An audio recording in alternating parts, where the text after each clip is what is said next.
Est-ce que vous pensez que vous méritez de parler anglais? Vraiment, de bien parler anglais? Est-ce que pour vous, c'est quelque chose qui vous paraît, naturel, un peu normal? Ou est-ce qu'au contraire, vous dites: «Beh, ouais, je suis peut-être pas très doué pour les langues» ou il faut travailler pas mal, il faut beaucoup étudier, et puis bon, je fais pas ce qu'il faut, et puis, j'ai jamais été forcément très bon dans mes études, ou je suis pas très intellectuel, ou tout un tas de choses comme ça, très rationnelles, qui fait que vous vous sentez pas vraiment, en tout cas en adéquation avec le fait de bien parler, l'anglais.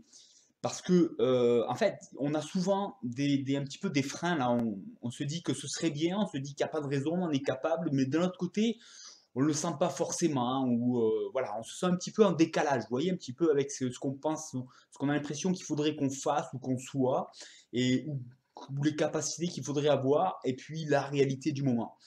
Et c'est là-dessus que je voudrais revenir un peu, parce qu'en réalité, je pense qu'il y a énormément de freins qui se jouent dans ce genre de un petit peu de décalage, et ces décalages, je vais vous dire sincèrement, ce sont des décalages perçus. C'est-à-dire que c'est ce qu'on perçoit, c'est comme ça qu'on a l'impression que la réalité est, qu'on est peut-être à un niveau intellectuel, un niveau de travail, d'études, de tout ce qu'on veut, et qu'il faudrait être là. Et tout ça, c'est vraiment purement basé sur de la perception, et je vais vous enlever peut-être un peu si vous avez ce genre de ressenti, où vous ne vous sentez pas tout à fait à l'aise quand vous vous dites que vous allez parler anglais, vous aussi. Je vais vous enlever un petit peu une épine du pied en vous disant que c'est pas du tout ici que ça se joue, et que, comme je dis, tout ça, c'est de la perception. Et je reviens toujours à un petit peu mon exemple de base. Alors tout ça, bien sûr, si on a ces impressions, c'est pas pour rien, hein. On a ces impressions parce que c'est basé sur du vécu. C'est comme ça que le monde un peu fonctionne, on a passé des années à l'école, fonctionner un petit peu sur des repères pour étudier qui étaient ce qu'ils étaient. Et comme je dis, je reviens toujours un petit peu à ce qui me paraît être la base fondamentale. Regardez un enfant, vous vous rappelez peut-être pas comment c'était quand vous étiez enfant, mais si vous pouvez vous rappeler, essayez de vous rappeler, ou regarder les enfants un petit peu qui apprennent à parler le français, s'ils sont français, ou leur langue. Et est-ce que vous avez l'impression qu'ils font de grands efforts intellectuels? Est-ce que vous avez l'impression, ou est-ce que vous les voyez s'attabler et puis se mettre à leur bureau et étudier durement? C'est pas, on est bien d'accord que c'est pas du tout ça la réalité de tous les enfants de la planète, y compris vous, on est d'accord. Donc tous les aspects qu'on a d'études, de côté intellectuel, de capacité intellectuelle, et puis c'est ça, d'engagement studieux, on va dire, comme le vrai décalage, il est là. C'est l'impression qu'on a, les repères qu'on a pour soi-disant parler une langue, et puis la parler bien, en plus, la parler couramment, hein, avec ce niveau de prétention un peu, et puis la réalité que c'est pour tous les gens de la planète qui parlent en tout cas, et qui ont appris la langue quand ils étaient enfants, y compris vous. On n'a jamais eu ces repères-là quand on était enfant, et c'est pas du tout comme ça que ça a fonctionné. Donc la réalité du cerveau humain, c'est une chose. Ce qu'on pense que c'est très intellectualisé, et tout ce qui est étude, parce que apprendre une langue, c'est une étude, oui et non, parce que si vous considérez que les enfants étudient, alors oui, c'est une étude. Si vous considérez qu'ils étudient pas, il va peut-être falloir enlever ce mot étude de l'apprentissage d'une langue étrangère, d'accord? Donc déjà, premier point, pour remettre un petit peu tout ça en perspective. Et puis, voilà, comme je dis, ça a été très intellectualisé, et on rationalise des apprentissages énormément. Sauf que le fait de rationaliser comme ça les apprentissages, notamment d'une langue étrangère, c'est pas du tout rationnel. Parce que je dis simplement, regardez des enfants qui apprennent, c'est pas du tout comme ça qu'ils font. Donc j'ai envie de dire, cette hyper rationalisation et intellectualisation, j'ai envie de dire, n'est pas du tout rationnelle. Donc, vous allez me dire peut-être, il y en a toujours qui disent oui, mais bon, quand on est enfant, on ne marche pas pareil. Bon, ça reste à prouver. Enfin, moi, personnellement, hein, tout ce que je sais, c'est qu'un enfant, il n'a pas son cerveau qui a fini de se développer, et donc, il n'est pas du tout optimum dans ses capacités cérébrales. Ça, c'est un fait. Voilà. D'un autre côté, regardez des gens qui sont devenus adultes, qui sont devenus performants dans l'apprentissage des langues. Une fois qu'ils sont devenus adultes, c'était pas inné, c'est rarement arrivé comme ça. Là, en général, ils ont un petit peu cherché, bataillé, tâtonné avant d'y arriver. Et c'est un super exemple pour dire que non, c'est pas la question, c'est pas les enfants, c'est voilà, même adultes, on retrouve la même chose. Alors, si vous regardez un peu des retours que je vous fais partager de temps en temps de gens qui, voilà, qui ont appris plein de langues, une fois sortis du système scolaire, donc ils ont des retours, ils ont étudié la question à fond, mais pas étudié intellectuellement du point de vue scolaire et puis en faisant ça à l'école par les mêmes systèmes scolaires.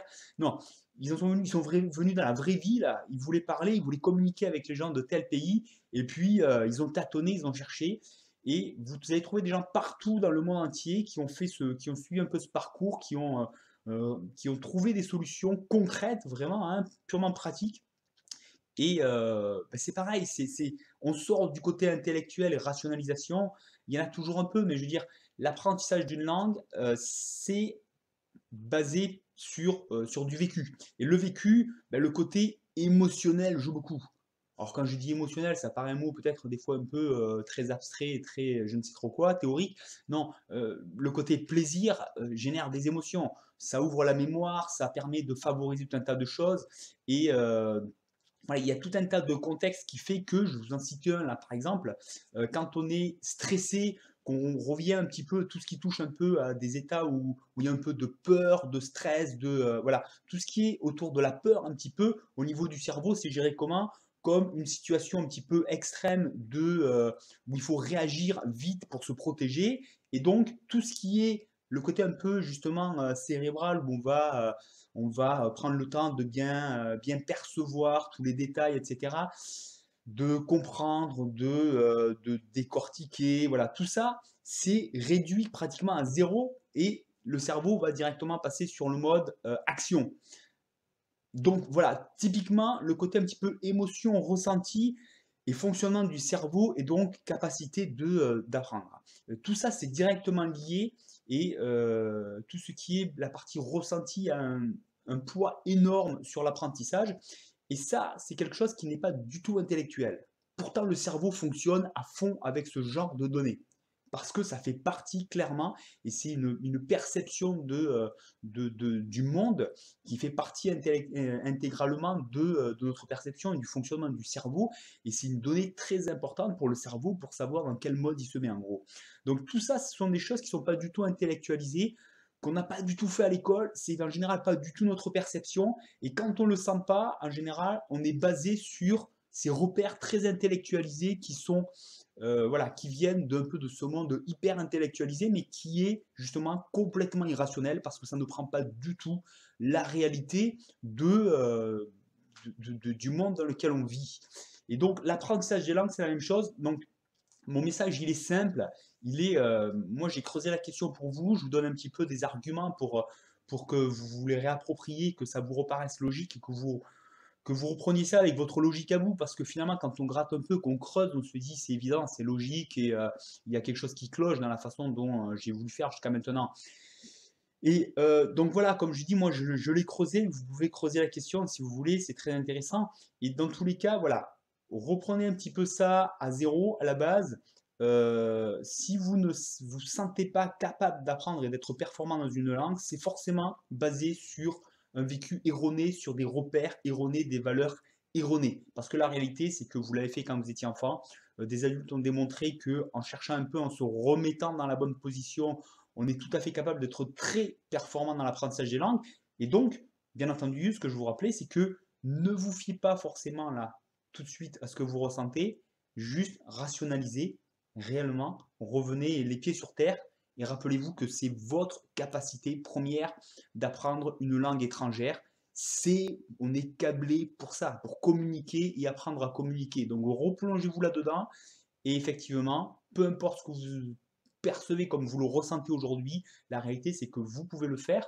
Donc voilà, tâtonnez un peu, cherchez, je vous donne plein de bons conseils pour ça et des méthodes précises.